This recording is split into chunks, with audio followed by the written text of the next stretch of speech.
Hello, Facebook world. I am accepting a challenge from my health coaching tribe to make one video per day for a week on different topics. And today I chose to make a video on protein intake.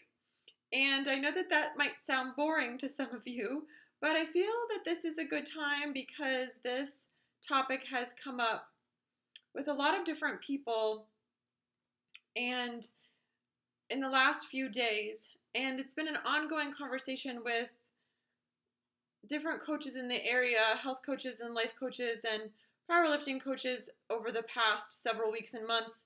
And it's just something that all of us in the health and wellness field really are conscious of and help our clients to become more conscious of because it relates to so many different health areas.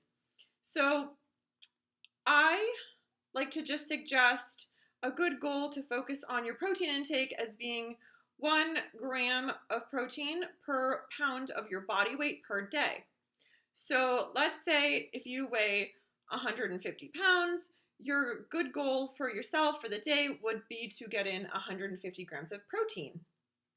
And that might sound like a lot to you, but when I have been talking to people recently about their junk food intake and their sugar intake that they want to get better at because they're really not feeling good at all, eating those things and how they make their bodies feel, my first response from my gut says, you need more protein because it's going to help with your sugar cravings and it is what you need. Your body's asking you for the protein.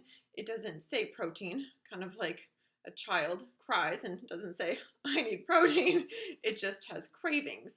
So one of the reasons is because protein will make your blood sugar level a lot more stable. And so if you are splitting that 150 grams or so, however much you weigh, up into, let's say, 3 meals and 2 snacks or 5 meals throughout the day, then your blood sugar level is going to stay a lot more stable. You aren't going to have nearly as many cravings or also be hangry and grumpy and crying and upset and feel like things are the end of the world when really you just need more protein. I feel like the answer to so many of the world's problems in our first world country is protein as far as emotionally and physically go.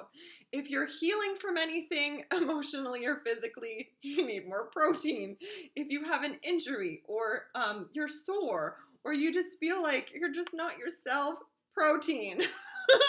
So it's just something to think about, something to be mindful of. And if you feel like that's a lot of protein, what I like to do is keep a food journal and write at the top the amount of protein that you need to have in the day and write all of the food items down that you generally eat or would like to eat and find out how many grams of protein are in each in a serving or a cup, like a cup of cooked chicken, for example. How many cups of cooked chicken would you need to have for lunch if that's what you want to have for lunch? So that's just a way to keep it simple to know that you're getting in enough protein.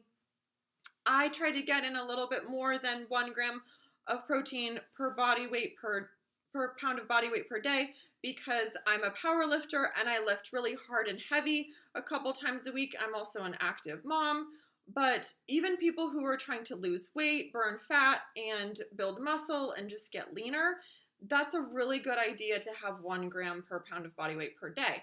And I like to keep things simple and just make that as a goal and talk to people about their goals and what to put into their bodies instead of what trying to cut, because coming from a background of eating disorders and body dysmorphia and obsessiveness, this has just really worked for me, and I have found that it's easier for myself and my clients to be able to just think about just doing one thing and doing that really well. So I'm not big on food trackers or all of that kind of stuff. I just think that this is something that works really, really well.